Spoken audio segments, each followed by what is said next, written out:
حضرت ابو ہریرہ رضی اللہ تعالی عنہ سے ایک معروف روایت ہے، اور یہ اسلام کی حقیقی شکل ہمارے سامنے لاتی ہے کہ اسلام کی حقیقی صورت کیا ہے۔ مسلمان کسے کہتے ہیں؟ جس کے سجدے زیادہ ہیں، جو رکوع زیادہ کرتا ہے، جس کا قیام بہت لمبا ہوتا ہے۔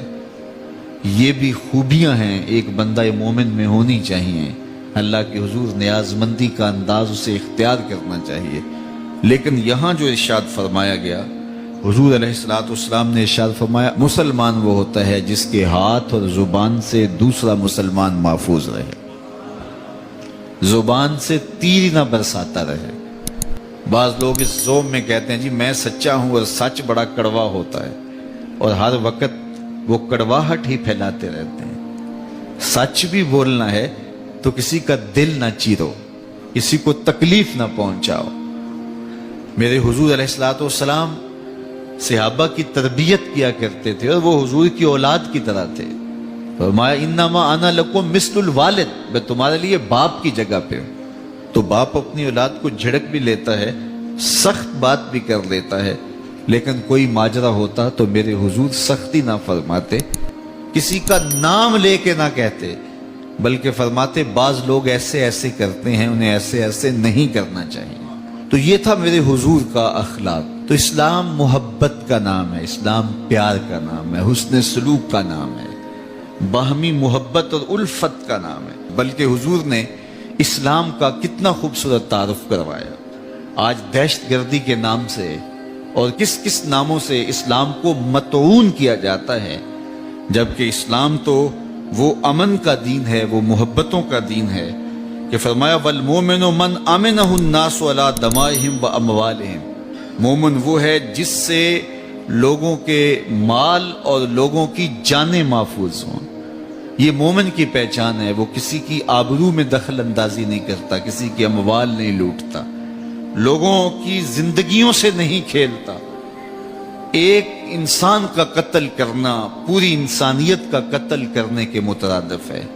بلکہ میرے حضور نے فرمایا جس شخص نے کسی انسان کے قتل میں آدھے جملے سے مدد کی، اللہ اس کو جہنم کی آگ میں جلائے گا۔ کسی کے قتل پر کسی کو ابھارا، کوئی بات کی، پورا جملہ بھی نہیں تھا، آدھے جملے سے اگر کسی نے کسی کے قتل پہ مدد کی تو اللہ تعالیٰ اس کو جہنم کی آگ میں جلائے گا۔ آپ دیکھیے ام المومنین سیدہ عائشہ رضی اللہ تعالی عنہا سے اسلام کی ایک صورت اور اسلام کا ایک رنگ۔ فرمایا وہ شخص مومن نہیں ہے، یعنی کامل مومن نہیں ہے، جو خود تو پیٹ بھر کے کھاتا ہے اور سو جاتا ہے، اور اس کا ہمسایہ بھوکا رہا۔ اگر ہمسایہ بھوکا رہا اور وہ خود پیٹ بھر کے کھا کے سو گیا تو میرے حضور فرماتے ہیں اس کا ایمان کامل ہی نہیں ہے۔ تو مومن کی ذمہ داری ہے کہ وہ اپنے اطراف پہ نظر رکھے۔ ہمارا اسلام ہمیں یہ سکھاتا ہے اپنے ماتحتوں کی ضروریات کو سمجھیں، اپنے ہمسایوں اور اپنے رشتہ داروں، اپنے اقربا اور اپنے عزیزوں کی ضروریات کو سمجھیں، اور جو بس میں ہو وہ پورا کرنے کی کوشش کرے۔